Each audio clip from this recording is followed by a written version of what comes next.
Well, folks, the confetti's been swept up, the yard signs are starting to look a little sad, and that weird, lingering smell of democracy is probably still clinging to your clothes.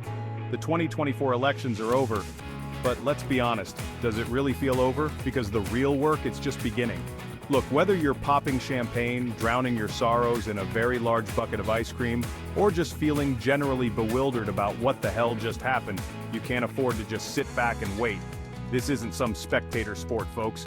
This is your country, your future, and frankly, your responsibility. So, buckle up, Buttercup, because I'm about to break down exactly what you need to do now that the election's over. And trust me, it's a lot more interesting than watching paint dry. Unless that paint is being used to make protest signs, then, by all means, watch away. Alright, step one might seem obvious, but stay with me here. Because I'm not just talking about knowing who won and lost. I'm talking about really understanding the political landscape now. Think of it like this. The election was the earthquake, right? Big, dramatic, shakes things up. But the aftershocks, those are happening right now, and they can be just as impactful. So, what does that mean for you? It means paying attention to more than just the headlines. Dig into those election results. Who flipped which districts? What were the key issues that drove voters to the polls? Because those little details, they're going to tell the story of the next 4 years. And for the love of all that is good in this world, please don't just get your news from some guy in your Facebook feed who claims to have insider information.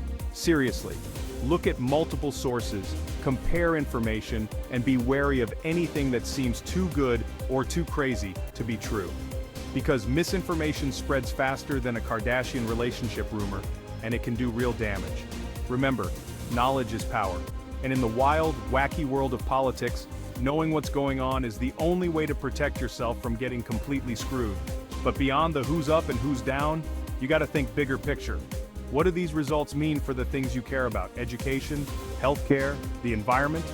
Because those are the battlegrounds where the real fight is going to happen. So do your homework. Figure out where your elected officials stand on the issues, how they voted in the past, and what their plans are for the future. Okay, so you've got your finger on the pulse of American politics. You're practically a walking, talking ballot box. Now what? Well, here's the thing. Democracy is not a spectator sport. You can't just show up every 4 years, cast a vote, and then go back to binge-watching reality TV and pretending everything's fine. Because it's not, and it's not going to magically fix itself. Change requires action. It requires getting your hands dirty, raising your voice, and maybe even missing an episode or two of your favorite show. So, how do you get involved? Well, the good news is, there are more ways to make a difference than there are flavors of artisanal mayonnaise. First off, find your people. Join a local organization, a political action committee, or even just a group of like-minded folks in your community who are passionate about the same things you are. Because let's face it, trying to change the world on your own is pretty damn exhausting. But when you've got a team of people fighting alongside you, well, that's when things start to get interesting. And speaking of interesting, let's talk about those elected officials we were discussing earlier. You know, the ones you've been diligently researching. Well, now it's time to make them aware of your existence. Okay, so here's where things get a little tricky. We're a nation of laws, right? And one of those laws involves the peaceful transfer of power. And as much as you might want to see the losing candidate dragged out of the White House kicking and screaming while clinging to a portrait of themselves, and let's be honest, haven't we all fantasized about that at some point? That's not exactly how this works. We need to respect the process, even when, and let's be real, especially when we disagree with the outcome. Because that's what separates us from, those countries where they settle elections with tanks and really bad military parades. But here's the thing. Respecting the transition doesn't mean rolling over and playing dead. It doesn't mean accepting every single decision, every single appointment, every single executive order that comes out of that new administration without question. In fact, it's quite the opposite. This is where vigilance becomes even more important.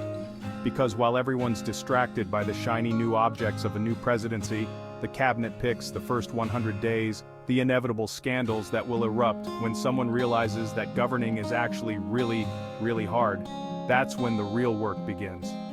Think of it like this. The election was like a really intense game of chess. And now the game's over, one side has won, and you might be tempted to just put the pieces away and go do something else. But you can't, because the real players, the ones who really control the game, They're still moving those pieces around the board, setting things up for the next match. And if you're not paying attention, you're going to miss it. You're going to miss the policy changes, the budget cuts, the deregulation efforts that are happening behind the scenes. And by the time you realize what's going on, it's going to be too late.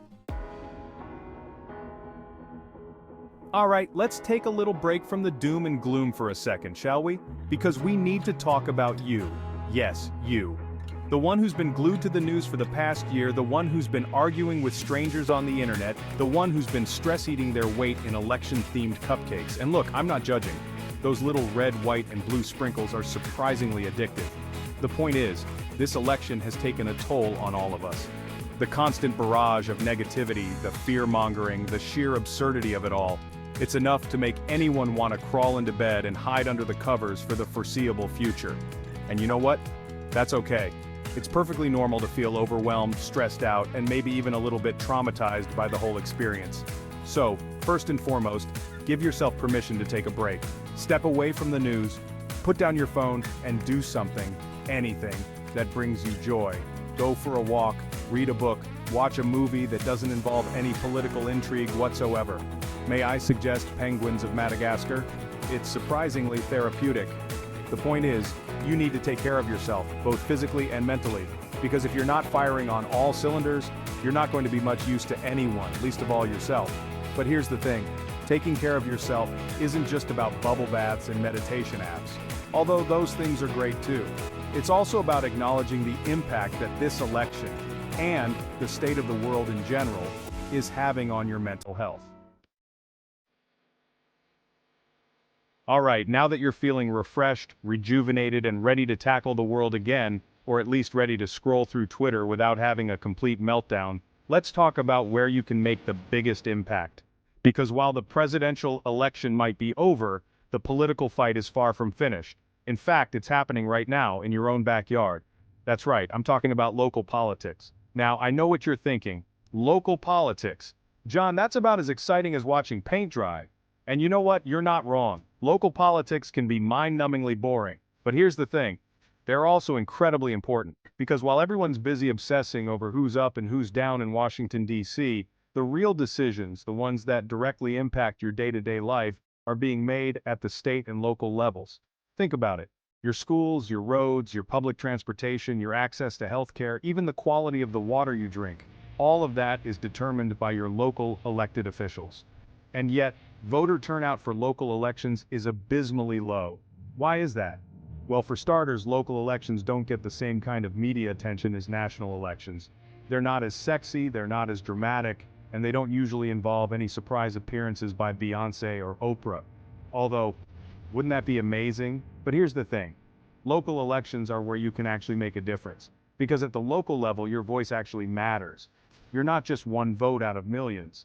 You're a constituent, a neighbor, a member of the community, and your elected officials are far more likely to listen to you, to respond to your concerns, and to actually be held accountable for their actions. So, how do you get involved? Well, it's actually pretty simple. Start by paying attention to what's happening in your own community, go to city council meetings, attend school board hearings, and read your local newspaper. Yes, I know, newspapers still exist. They're like websites, but printed on paper.